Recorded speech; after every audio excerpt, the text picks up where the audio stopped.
오늘 우리가 함께 보실 하나님의 말씀은 출애굽기 20장 12절의 말씀입니다.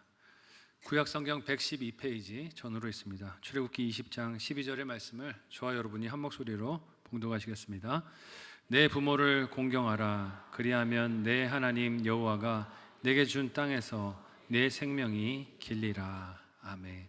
함께 읽은 본문의 말씀을 가지고 부모 공경과 하나님 사랑이라는 제목으로 말씀 나누도록 하겠습니다. 재작년이죠. 2023년 10월 달에 청주의 한 아파트에서 40대 어머니가 중학생 아들이 휘두른 흉기에 맞아 사망하는 비극적인 사건이 있었습니다. 사건 당시 중학생 아들은 엄마에게 놀이터에서 노는 아이들의 소음이 심하니 엄마가 좀 조용히 시켜달라고 요구를 했다고 합니다.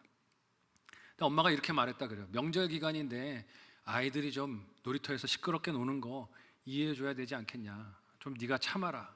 시끄러운 게 명절에 당연하다라고 말을 했다고 합니다. 근데 이 중학생 아들이 어머니의 이 말에 불만을 품고 직접 경찰에게 신고를 했대요. 그래서 민원 전화를 넣는 것이죠. 시끄러우니까 경찰이 와서 애들 좀 조용히 시켜달라는 것입니다. 이 보고 있었던 엄마가 속이 얼마나 답답했을까요? 그래서 아들에게 그랬다는 거예요. 남을 배려하지 않고 자기 권리만 그렇게 주장하고 어떻게 그렇게 살 수 있느냐라고 좀 꾸중을 했대요. 그랬더니 이 아들이 격분해서 주방에 들어갔다가 흉기를 들고 나와서 엄마에게 휘둘러 엄마를 살해하게 된 것입니다. 결국 이 아들은 경찰에게 체포되어 재판을 기다리게 됐는데 이 기간 동안에 정신감정 등을 받으며 병원에 입원하는 과정이 있었다 그래요. 그런데 그렇게 입원하면서 가족들과 지인들을 만나는 자리에서 이런 얘기를 했다고 합니다. 나는 중학생인데 촉법소년 아니냐. 미성년이라는 것이죠. 정신감정을 받아서 만약에 내가 질병이 있는 게 드러나게 되면 아마 감형될 거다라는 말도 했다고 합니다. 이게 뭘 뜻합니까? 이게 우발적인 게 아니고 때를 보고 있었던 거예요. 엄마에 대해서 불만을 품고 있다가 언제 내가 이걸 할까 하는 것을 이리저리 알아봤다는 것을 보여줍니다.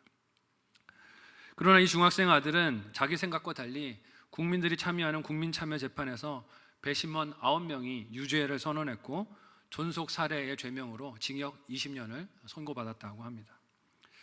이런 판결을 하는 이유를 법원은 이렇게 말을 했다고 해요. 피고인이 살인 범죄를 다시 범할 위험성이 있다고 판단되기 때문에 20년형을 확정한다라고 했습니다. 기가 막히지만 이것이 오늘 우리가 살고 있는 세상과 가정의 모습이 아닐까요? 가정 그리고 부모와 자녀의 관계가 왜 이렇게 고통을 주고받는 관계가 된 것일까요? 외국에 비해서 한국이 점점 더 존속 살해의 비율이 높아져 가고 있다고 합니다. 이런 통계에 대해 전문가들은 이렇게 평가를 하기도 해요. 한국이 다른 나라들에 비해서 가족 중심의 사회를 이루다 보니 그 속에서 쌓이는 갈등과 스트레스가 더 극단적인 형태의 범죄로 나타나는 것이 아닌가 생각한다. 그렇게 또 평가를 하기도 합니다. 외국은 그렇잖아요. 이게 고등학교 졸업하고 대학에 들어가게 되면 부모들하고 다 이렇게 끊어지고 독립을 하고 자녀들이 살아가게 되는데 한국은 어떻습니까? 대학에 들어가도 심지어는 취직을 해도 결혼을 하고 자녀를 낳아도 부모의 덕을 보고 살겠다고 자녀들이 그렇게 또 같이 살아가는 경우가 많이 있습니다. 여러분 아예 모르는 타인이라면 무시하고 지나칠 수 있겠지만 가족은 어떻습니까? 계속 만나고 부대끼고 얼굴 보고 살아야 합니다. 이런 상황에서 시대적으로는 사람을 바라보는 시각들이 물질적이고 효율과 효과를 계산하다 보니 부모와 자녀가 서로를 바라보는 시선도 그 계산의 영향 아래 있는 것이 아닌가 하는 생각이 듭니다. 결국은 죄가 부모와 자녀의 관계도 깨트리는 역할을 하는 것이죠. 죄의 영향 아래 자녀는 부모를 무엇으로 따집니까? 부모의 능력으로 따지고 자기 유익이나 만족의 정도에 따라서 부모의 존재 가치를 따지기도 합니다. 그래서 부모님 생각할 때 누구랑 비교합니까? 옆에 있는 다른 부모님과 비교하면서 내 옆에 부모들은 자녀한테 이런 저런 것도 해주던데 내 부모는 왜 이것도 안 해주냐 비교하고 평가하고 판단하기도 해요. 자기 기준에 따라 불평과 원망을 자기 부모를 향해 쏟아놓습니다. 근데 이런 모습은 요즘 세상에서 부모가 자녀를 바라보는 모습에서도 크게 다르지 않은 것 같아요. 자녀들을 부모들은 무엇으로 바라봅니까? 자녀의 학업 성적이나 들어간 대학 혹은 취업한 직장이나 그 직장에서 연봉이나 결혼 여부를 따지면서 부모도 자기 자녀들을 어떤 기준으로 볼 때가 많습니까? 세상의 기준과 잣대로 보는 것이에요. 세상이 평가하는 방법과 기준을 따라 내 자녀들을 그렇게 대하고 평가할 때가 많기 때문입니다. 애굽 땅에서 노예로 430년을 살았던 이스라엘 백성들은 어땠을까요? 사람을 보며 존재 가치를 평가하는 기준이 애굽 땅은 무엇이었을까요? 노동력의 유무였을 것입니다. 그 영향력 아래 있지 않았을까요? 그러나 하나님은 십계명을 통해 자기 백성이 사람을 보는 시선, 특별히 오늘 본문의 부모를 향한 마음이 세상과는 달라야 함을 말씀하십니다. 이유가 무엇일까요? 부모를 공경하며 사랑하는 것이 하나님 사랑과 이어져 있기 때문인 줄 믿으시기 바랍니다. 그저 부모를 사랑하는 게 아니라 부모를 사랑하는 것은 누구를 향한 사랑에 이어지는 겁니까? 하나님을 향한 사랑에 이어진다는 것이에요. 이 둘은 별개가 아니라 하나로 연결된 하나님 사랑에 대한 말씀이기도 한 것입니다. 하나님은 왜 부모 공경함을 사람에 대한 계명의 가장 처음 말씀으로 주시는 것일까요? 4계명까지 안식일을 지키라 하는 말씀까지 하나님을 사랑하는 방법에 대한 말씀이었는데 5계명부터 사람을 향한 사랑을 말씀하시는데 그 첫 번째가 부모 공경입니다. 부모 사랑이에요. 부모 공경에 담으신 하나님의 부르심과 기대가 무엇일까요? 오늘 두 가지로 생각해보고 우리의 신앙생활과 삶에 적용되기를 원합니다. 첫 번째로 부모 공경은 생명에 대한 감사인 것을 잊지 않는 저와 여러분들이 되시면 좋겠습니다. 우리는 십계명을 계속 살펴오고 있습니다. 하나님이 이 십계명을 언제 이스라엘 백성에게 어디서 주셨습니까? 이스라엘 백성들이 애굽을 떠난 지 3개월 되는 시점에 시내산 앞에 시내 광야에서 이 말씀을 십계명을 주셨습니다. 주시기로 약속한 땅에 도착하기도 전에 이 계명을 주시고 계세요. 이유가 무엇일까요? 주실 땅을 하나님의 뜻대로 잘 경영하고 다스리도록 양육하시기 위해서 먼저 법을 일러주시는 게 아니겠습니까? 왜냐하면 이제까지 이스라엘 백성들은 430년을 애굽에서 노예로 살며 노예의 가치관과 노예의 생각으로 노예의 시각으로 사람을 바라보며 일을 평가하며 시간과 물질을 노예의 관심대로 그렇게 사용해 왔기 때문입니다. 그런 가치관으로 보면 나이가 들고 일을 할 수 없는 부모는 어떤 존재일까요? 부담스럽고 힘든 존재로만 여겨졌을 거예요. 왜냐하면 사람을 인격이 아닌 기계처럼 대했던 애굽 사람들에게 그런 기능을 하지 못하는 사람은 존재 가치가 없다라고 여겨졌을 것이기 때문에 그렇습니다. 한번 생각해 보세요. 노예인데 일을 못해요. 그러면 있을 필요가 있습니까? 없습니까? 없다고 생각을 했겠죠. 근데 이런 가치관은 출애굽기 말씀 속 애굽에게만 있는 것이 아닙니다. 오늘 우리나라, 우리 사회의 가치관도 어떻습니까? 사람을 경제적인 활동을 할 수 있는가 아닌가로 평가할 때가 많습니다. 그런 가치 속에서 더 이상 생산적인 활동을 하지 못하고 경제 성장에 기여할 수 없는 세대 인구가 많아지는 것을 이 사회는 뭐라고 부릅니까? 문제라고 불러요. 문제. 그래서 무슨 문제라고 합니까? 노인 문제라고 불러요. 어쩌다 우리 어르신들이 문제가 되셨습니까? 근데 사회가 그렇게 만들어요. 언어를 가지고 그렇게 부르는 것이죠. 문제라고 부르며 부담스러워합니다. 우리 주변에 점점 늘어가고 있는 요양원들, 그리고 그 가운데서 일어나는 돌봄과 관련된 문제와 이와 관련해 들려오는 사건, 사고의 뉴스들이 사람을 이 시대가 어떻게 보고 있는가 하는 것을 우리로 느끼게 합니다. 사람을 바라보는 시각이 꼭 기계를 대하는 것 같습니다. 그런 감정을, 그런 느낌들을 병원에서도 받을 때가 많이 있어요. 병원에서 진료를 받고 질병을 진단받고 치료를 받는 과정에서도 사람인데 사람이 아니라 무슨 느낌이 듭니까? 기계가 된 것 같다는 생각이 들 때가 많이 있어요. 물론 일하느라고 힘드셔서 우리 의사들, 간호사님들 그러시겠지만 어떤 때는 사람으로 나를 대해주는 게 아니라 마치 기계 부품을 처리하듯이 대하는 것 같다 하는 감정을, 느낌을 받을 때가 많습니다. 심지어 일할 때도 그렇지 않습니까? 저도 과거에 가게에 도움이 되겠다고 선풍기 공장에서 일을 해본 적이 있어요. 안 그렇게 생겼죠? 험한 일 많이 해봤어요. 선풍기 공장에 들어가서 돈 좀 벌겠다고 아르바이트를 한 적이 있는데 생산이 되는 컨베이어 벨트에 쭉 사람들이 서서 부품을 하나씩 조립하면서 일을 합니다. 그런데 속도가 조금만 빨라지면 얼마나 힘든지 몰라요. 빨리빨리 일을 처리해야 되니까. 근데 그걸 빨리 처리 못하면 뒤에서 작업 반장이 뭐라고 얘기할까요? 어금니를 꽉 깨물고 뒤에서 빨리 좀 더 빨리 하라고. 못하면 일당 받아가겠냐고 한마디 하는 것이죠. 근데 그런 말을 들을 때 제가 어떤 느낌이 들까요? 사람이란 느낌보다 무슨 느낌이 들어요? 내가 기계인가 하는 느낌이 듭니다. 요즘 생업이 힘드신 분들이 부업으로 물류센터에 가서 일들을 좀 하신다 그래요. 근데 물류센터에 가서 이렇게 탁송을 위해서 배송을 이렇게 분류하는 작업들을 하는데 거기도 그렇다는 거예요. 속도를 올리고 빨리빨리 작업을 하라고. 그럼 그 일을 하루 종일 하고 나오면 내가 사람인지 기계인지 모르겠다는 것입니다. 어떤 사람이 나에게 경제적인 가치가 있는지 없는지로 사람의 가치가 분류되고 그 분류에 따라 대우를 받기 때문입니다. 근데 하나님은 부모를 공경하라 말씀하시면서 그 이유를 세상의 가치를 매기는 실용적인 가치 혹은 이익 유무에 두지 않으세요.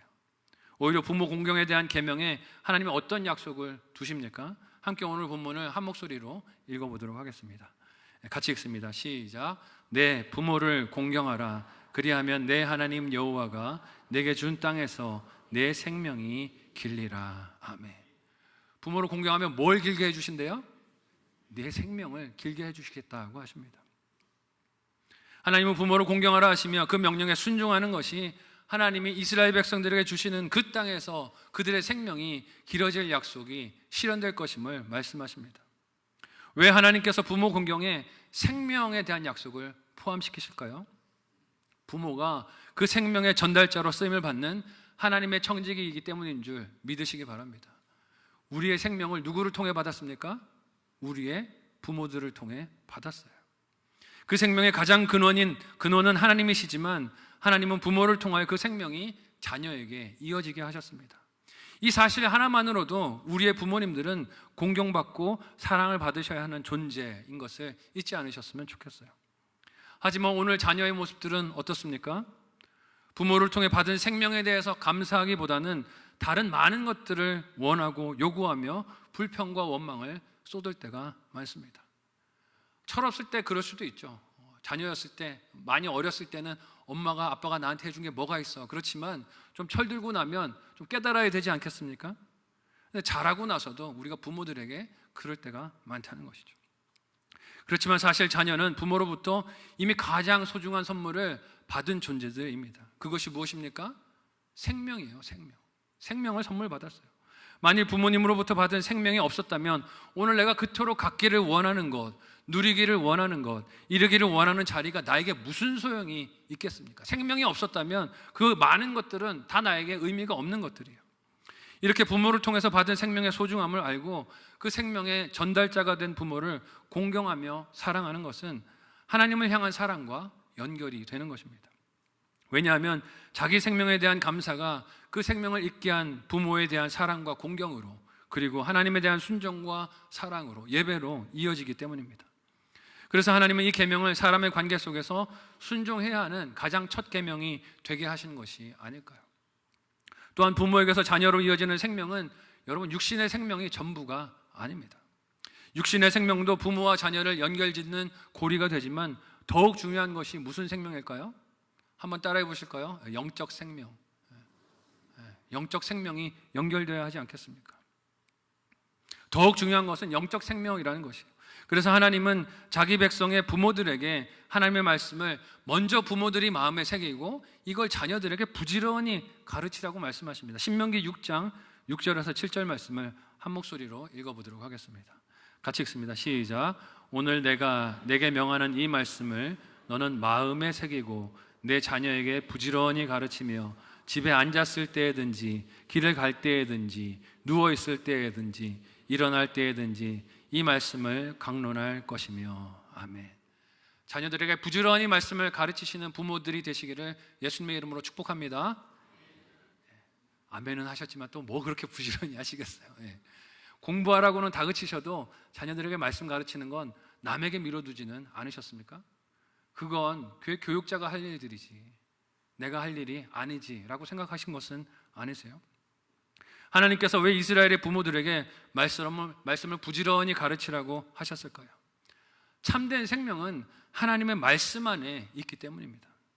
그래서 부모로부터 육신의 생명만이 아니라 영적 생명이 되는 말씀을 전달받은 자녀는 그 생명에 대한 감사로 부모를 사랑하고 공경해야 하는 것이에요. 하지만 이기적인 사람의 욕심과 본성은 하나님에 대한 사랑과 부모에 대한 사랑을 분리하여 생각하는 경향이 있습니다. 이것을 합리화해요. 하나님께 충성하며 헌신한다는 핑계로 부모 공경의 사명을 회피하기도 하는 것입니다. 그런 제도가 이스라엘 나라에는 고르반이라는 제도가 있었습니다. 마가복음 7장 11절에서 13절 말씀을 우리 같이 한 목소리로 읽어보겠습니다. 같이 읽습니다. 시작. 너희는 이르되 사람이 아버지에게나 어머니에게나 말하기를 내가 드려 유익하게 할 것이 고르반 곧 하나님께 드림이 되었다고 하기만 하면 그만이라 하고 자기 아버지나 어머니에게 다시 아무것도 하여 드리기를 허락하지 아니하여 너희가 전한 전통으로 하나님의 말씀을 폐하며 또 이 같은 일을 많이 행하느니라 하시고, 예수님이 탄식하시면서 하신 말씀이에요. 부모를 공경해야 되는데 그냥 종교적으로 교회에 나가서 헌금하고 하나님께 뭔가를 드렸다고 말하면서 부모에게 공경해야 되는 것은 하지 않아도 괜찮다라고 하는 당시의 종교 전통이 있었던 것입니다. 겉으로 보기엔 어떻습니까? 하나님을 사랑하니 부모에 대한 사랑과 공경은 없어도 그만인 것 같은, 옵션인 것 같은 생각을 합니다. 그러나 예수님은 그것이 하나님을 사랑하는 것이 아니라고 하세요. 오히려 하나님의 말씀을 폐하는 죄악이며 하나님을 사랑하는 것과 연관이 없다고 하세요. 즉 부모 공경과 하나님의 사랑이, 하나님을 사랑하는 것이 떨어질 수 없는 관계라는 것입니다. 왜냐하면 하나님 백성이 그 부모를 공경하며 사랑하는 것은 사람의 생명과 가치를 이익의 유무로 따져 계산하는 이 세상 속에서 거룩함을 나타내는 사명이자 하나님을 진정으로 사랑하는 길이기 때문입니다. 그래서 그 순종에 생명을 길게 하시는 복을 하나님이 약속해 주시는 거예요. 세상은 내 생명 길게 하겠다고 부모를 팽개치고 내던져도 너희는 그러지 말아라. 너희 부모를 돌보고 사랑하면 그 생명은 내가 돌봐주겠다. 하나님이 약속해 주시는 것입니다. 이처럼 부모 공경의 계명은 하나님께서 그저 지키라고 주시는 명령이나 요구사항이 아니라 어떻게 하나님을 사랑하고 어떻게 하나님께 감사를 표현할 것인지를 알려주시는, 사랑할 수 있는 방법인 것을 잊지 않았으면 좋겠어요.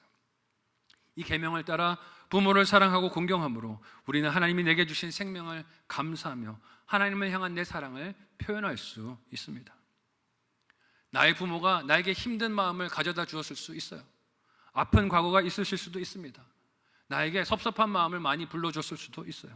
그러나 내 부모가 나에게 어떤 조건과 상황, 어떤 영향력을 주었든지 간에 그 너머로 하나님이 주신 생명, 그리고 그 안에 담겨있는 사랑을 보며 부모를 공경하고 사랑하는 저와 여러분들이 되실 수 있기를 예수님의 이름으로 간절히 소원하고 축복합니다. 그것이 우리가 하나님을 사랑하는 마음을 세상에 드러내 보여주는 간증이 될 것입니다. 한번 생각하고 적용해 보시기를 바랍니다. 첫 번째 묵상, 적용 질문을 드립니다. 첫 번째 질문은요, 하나님께서 부모님을 통해 주신 생명의 선물에 어떻게 감사를 표현할 수 있을까요? 하나님께서 부모님을 통해 주신 생명의 선물에 어떻게 부모님께 감사를 표현할 수 있을까요? 한번 생각해 보시고 우리 부모님들께 한번 적용을 해보시는 한 주가 되시기를 바랍니다. 두 번째로, 부모 공경은 이웃사랑의 출발점이 됨을 말씀하세요. 요즘 우리는 십계명 말씀을 살펴보고 있지만 유대인들은 율법을 전통적으로 613가지로 그렇게 보고 있습니다. 긍정적인 계명 248개와 부정적인 계명 365개가 합쳐져서 모두 총 613개의 율법이 있다, 계명이 있다고 유대인들은 봐요. 그래서 율법의 전문가로 자부하며 이를 잘 안다라고 여겼던 바리새인 율법사는 예수님께 묻습니다. 그 많은 율법들 중에 무엇이 가장 큽니까? 저한테 한번 알려줘 보십시오. 시험하기 위하여 시험할 의도로 예수님께 물어요. 그때 예수님이 뭐라고 말씀하십니까? 함께 마태복음 22장 34절에서 40절까지의 말씀, 좀 길지만 우리 같이 한 목소리로 읽어보도록 하겠습니다. 함께 읽습니다. 시작. 예수께서 사두개인들로 대답할 수 없게 하셨다 함을 바리새인들이 듣고 모였는데 그 중에 한 율법사가 예수를 시험하여 묻되 선생님, 율법 중에서 어느 계명이 크니까? 예수께서 이르시되 내 마음을 다하고 목숨을 다하고 뜻을 다하여 주 너의 하나님을 사랑하라 하셨으니 이것이 크고 첫째 되는 계명이요 둘째도 그와 같으니 내 이웃을 내 자신같이 사랑하라 하셨으니 이 두 계명이 온 율법과 선지자의 강령이니라. 아멘. 예수님이 하신 말씀 속에서 율법을 통해 주신 이 명령에 공통되는 동사가 무엇입니까? 하나님도 사랑하고 이웃도 사랑하라. 그러니까 온 율법을 하나의 동사로 정리하면 뭡니까? 사랑하라예요. 옆 사람에게 이렇게 인사하겠습니다. 사랑하겠습니다. 네. 네. 사랑하면 하나님 계명을, 율법을 다 지키는 겁니다. 사랑하라는 것이. 이는 각각의 명령이기보다 하나로 연결된 명령이라는 것이.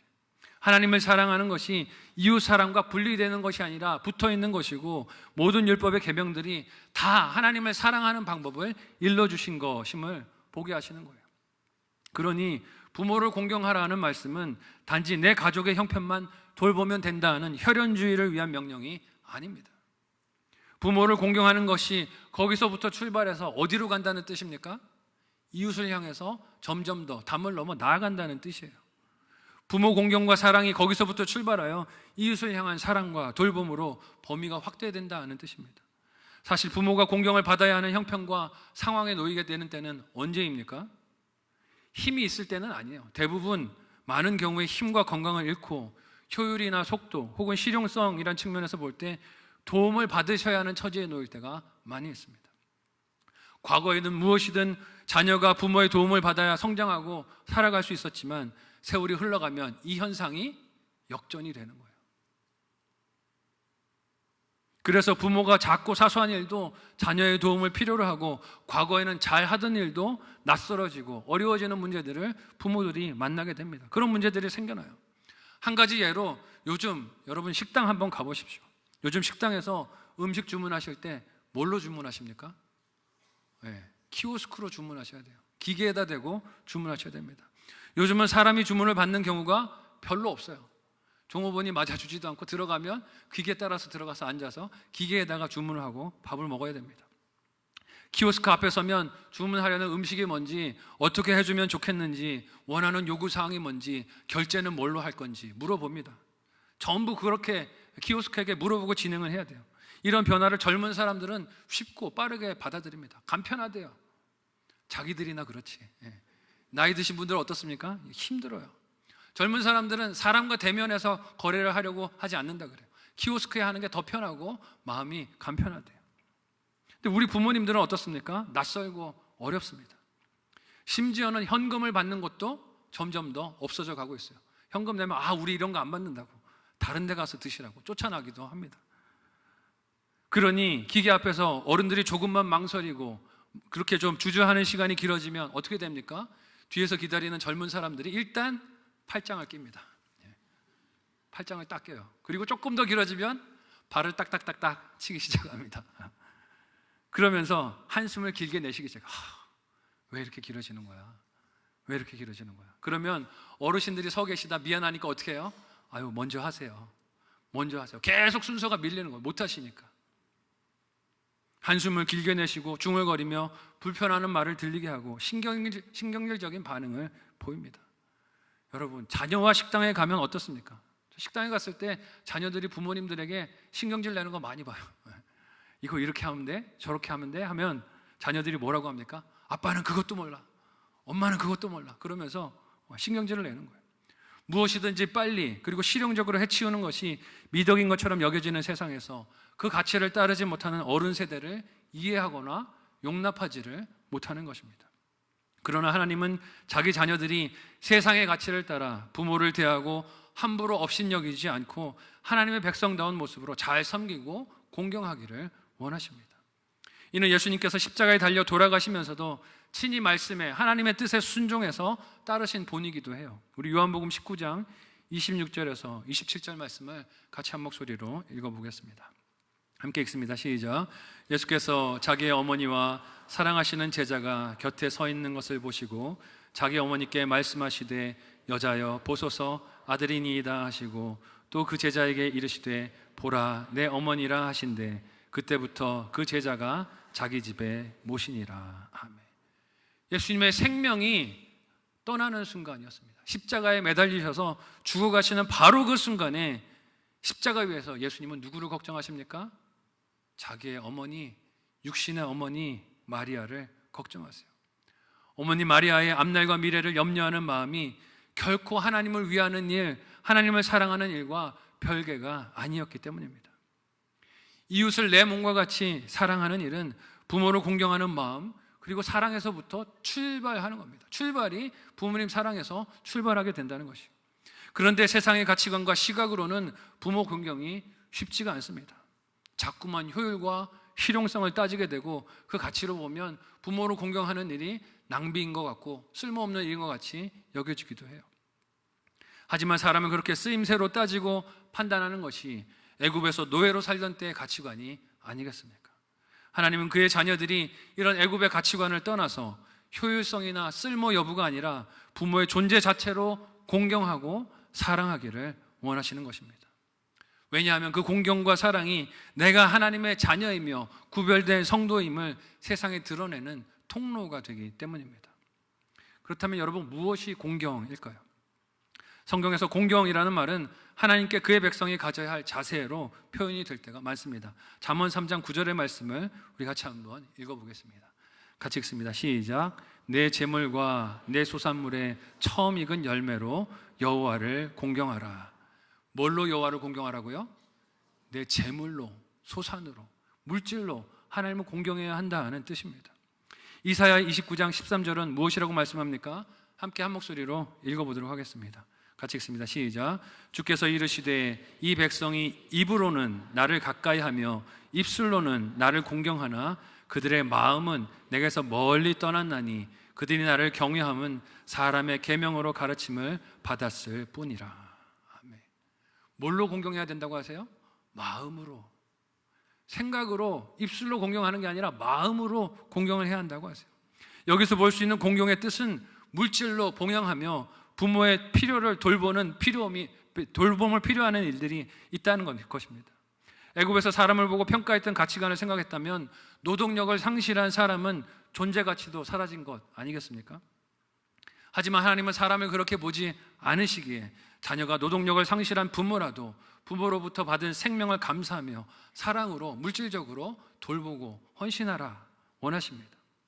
또한 부모를 공경한다는 것은 어떤 구체적인 행동이나 또는 태도를 뜻하는 것일까요? 부모와 함께 앉아서 대화 좀 하라는 거예요. 부모님이 하시는 말씀을 좀 들으라는 것이에요. 요즘 젊은 세대는 어른 세대가 빠른 변화를 따라가지 못하는 것, 과거 이야기를 하는 것, 가르치려 드는 것을 답답해하고 멸시하는 경우가 많습니다. 그래서 어른이 무슨 얘기만 하면 또 시작됐네, 또 나온다 라떼, 그만 했으면 좋겠다 하고 벌써 시작부터 귀를 막으려고 할 때가 많지요. 그것이 부모나 어른들을 향한 핍박과 폭언 혹은 경멸하는 언어로 드러나기도 합니다. 심지어는 자녀가 부모에게 폭언을 퍼붓고 폭행을 하거나 존속살해까지도 일어나요. 이런 시대에 부모 공경이 무엇이겠습니까? 좀 마주 앉아서 듣는 거예요. 부모님이 하신 이야기를 듣고 경청하고 시간을 보내며 그 이야기 속에서 지혜를 배우며 나에게 이어져야 할 신앙과 하나님의 사랑을 수용하는 것 아니겠습니까? 근데 우리는 부모님과 앉아서 대화를 시작하면 조금만 길어지면 어떻게 됩니까? 견디지를 못해요. 아, 이거 또 시작됐네, 언제 끝날까를 생각하며 다른 생각에 골몰할 때가 많습니다. 세상은 자기 소견에 옳은 대로 부모 공경의 여부를 결정하려 들지만 하나님의 자녀는 부모 공경의 계명을 말씀대로 순종하는 것입니다. 왜냐하면 그 말씀은 사람의 조건을 따라 판단해서 순종 여부를 판단할 문제가 아니기 때문이에요. 생명을 주신 하나님의 뜻과 사랑을 믿으며 자녀된 사명에 순종하는 것이 부모를 공경하는 것임을 잊지 않았으면 좋겠습니다.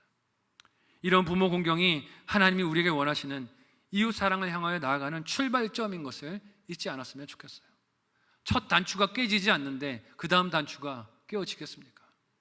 부모를 사랑하고 공경하는 게 출발이 안 되는데 그 나머지 일들이 어떻게 가능해질 수 있겠습니까? 그러므로 우리의 부모를 공경하고 하나님의 자녀된 나를 세상에 증거하는 사명자들이 다 되실 수 있기를 예수님의 이름으로 간절히 소원하고 축복합니다. 한번 생각하고 묵상하고 또 적용해 보시면 좋겠어요. 마지막 묵상 적용 질문 드립니다. 첫 번째는요, 부모님과 대화할 때 친절하십니까? 부모님과 대화할 때 친절하십니까? 바뀌어야 할 나의 말투와 태도는 무엇입니까? 생각해 보시면 좋겠어요. 두 번째, 부모님의 필요를 알고 계십니까? 부모님의 필요를 알고 있습니까? 그 필요를 돕고 섬길 구체적인 일, 방법은 무엇일까요? 생각해 보시고 이 한 주도 이 말씀을 순종하는 적용에 승리하셨으면 좋겠습니다. 사실 오늘 말씀을 준비하면서 제 안에 찔림과 부담이 많았습니다. 설교 원고를 다 쓰고 이렇게 읽어보는데 마지막으로 읽어보다가 제 안에 이런 생각이 드는 거예요. 무슨 생각이었을까요? 너나 잘해라. 야, 너는 그렇게 하고 있냐? 마음에 확 찔림이 왔어요. 왜냐하면 제가 담임 목사 사명을 받으면서 제 본가나 처가의 어머님들께 참 많이 모자라고 부족한 공경이 보였기 때문입니다. 바쁘다는 핑계로 찾아뵙는 일도 너무 뜸해졌고 연락도 잘 못 드리고 드리는 용돈도 너무 약소하다는 생각이 들었어요. 죄송한 마음이 많습니다. 양가의 어머님들이 다 먼저 남편분들을 빨리 잃으시고 이렇게 혼자 과부가 되셨거든요. 그래서 독거노인이세요. 독거노인. 혼자 지내고 계십니다. 네.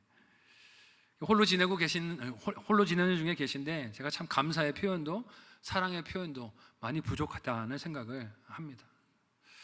부모에 대한 사랑과 공경은 하나님을 사랑하는 신앙과 결코 별개일 수 없습니다. 떨어져 있는 게 아니에요. 왜냐하면 부모는 나에게 생명을 선물로 주신 하나님의 그 사랑의 통로이자 이웃 사랑의 출발점이기 때문에 그렇습니다. 우리 가운데에는 부모님이 벌써 돌아가셔서 오늘 말씀이 마음 아프게 다가오는 분들도 계실 것입니다. 하지만 성도에게 부모는 꼭 혈연 관계만이 아님을 잊지 않으셨으면 좋겠어요. 성도는 예수 안에서 다 한 가족이 아닙니까? 내게 신앙의 본이 되어주신 앞선 세대 어르신들이 다 나에게 어머니이고 아버지이고 부모 세대입니다. 공경과 사랑의 대상이 되십니다. 세상과 다른 부모 공경, 어른 사랑으로 하나님의 자녀된 거룩함을 나타낼 수 있는 저와 여러분들이 되실 수 있기를 바랍니다. 세상은 어르신들을 홀대합니다. 세상은 이익의 여부를 따져서 그렇게 문제라고 부릅니다. 그러나 저와 여러분은 하나님의 말씀을 통해 그분들이 나에게 생명을 전해주신 소중한 분들이고 사랑하고 공경해야 할 대상인 것을 잊지 않고 그렇게 순종하며 하나님 백성된 향기를 드러내는 하나님의 자녀들이 되시기를 예수님의 이름으로 간절히 소원하고 축복합니다. 아멘. 오늘 말씀을 생각하며 우리 합심하여 함께 기도하도록 하겠습니다. 물질과 돈이 주인처럼 구는 세상이 되다 보니 그렇게 살다 보니 사람을 바라보는 시선이 심지어는 생명을 나눈 부모도 바라보는 시선이 효율성과 합리성을 따지는 가치관이 팽배합니다. 하지만 하나님은 그의 자녀가 생명의 전달자가 된 부모를 공경하고 사랑함으로 거룩함을 나타내기를 원하십니다. 그렇게 하나님을 사랑하기를 원하셔서 이스라엘 백성들을 하나님을 그렇게 부모를 공경하고 사랑함으로 사랑하라고 초청하십니다. 오늘 말씀처럼 부모를 공경하고 사랑함으로 하나님을 사랑하는 우리가 되게 해달라고 기도하기를 원합니다. 또한 그 신앙과 사랑이 우리를 통하여 우리 후대와 자녀들에게 물려지게 하여 주셔서 부모를 사랑하며 공경하는 하나님 사랑하는 이 마음이 우리 다음 세대들에게 그 다음 세대들에게 계속해서 신앙의 유산으로 물려져가는 은혜의 사명을 잘 감당할 수 있도록 우리를 인도해 달라고 오늘 말씀을 기억하며 합심하여 함께 기도하도록 하겠습니다. 하나님 은혜를 감사합니다. 우리를 사랑하셔서 귀한 생명을 우리 사랑하는 부모들을 통하여 허락하여 주시고 이 땅에 호흡하며 살아가고 예수 그리스도를 믿게 하여 주시니 감사합니다. 이 소중한 선물을 생명의 전달자인 부모님들을 통하여 받았사오니 하나님 이 사명을 감당하신 우리 부모님들을 사랑하고 공경하게 하여 주시고 우리가 하나님의 자녀인 것을 하나님 부모 사랑과 공경으로 드러낼 수 있도록 증거할 수 있도록 도와주시옵소서. 복음을 증거하는 것이 꼭 입술로만 하는 것이 아님을 기억하게 하여 주시고 우리의 삶이 부모를 사랑하고 공경하는 이 모습이 복음을 증거하는 통로로 쓰임받게 도와주시옵소서. 세상은 부모들을 그렇게 쓸모의 유무로 따지고 나에게 힘든 어려움을 가져다주는 문제거리로 여기지만 하나님 우리는 그러지 않게 하여 주시고 날마다 감사하게 하여 주시고 부모를 사랑하고 공경하며 내가 하나님의 백성이고 자녀인 것을 드러낼 수 있도록 도와주시옵소서. 우리도 그렇게 믿음을 드러낼 수 있는 창문으로 쓰임받기를 원하오니 우리를 인도하여 주시고 우리 자녀들도 그렇게 부모를 공경하는 세대들로 자라갈 수 있도록 도와주옵소서. 감사하며 예수님의 이름으로 기도하옵나이다. 아멘. 하나님, 물질이 돈이 우상이 되고 주인이 되는 시대를 살아가다 보니 우리 사랑하는 부모님들 생명의 전달자로 헌신되었던 우리의 앞선 세대들이 마치 짐짝처럼 문제처럼 여겨지는 세대를 살아가고 있습니다. 주 우리를 불쌍히 여겨주시고 하나님의 마음으로 주신 말씀을 따라 우리 부모를 사랑하고 공경하는 우리들 될 수 있도록 도와주시옵소서. 하나님을 사랑하는 이 마음이 우리 다음 세대에게도 잘 물려져 가기를 원합니다.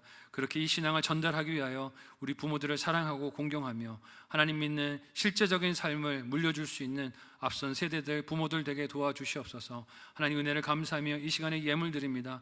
우리 신앙의 고백으로 드리오니 하나님 기쁨으로 연락하여 주옵소서. 예수님의 이름으로 기도하옵나이다. 아멘.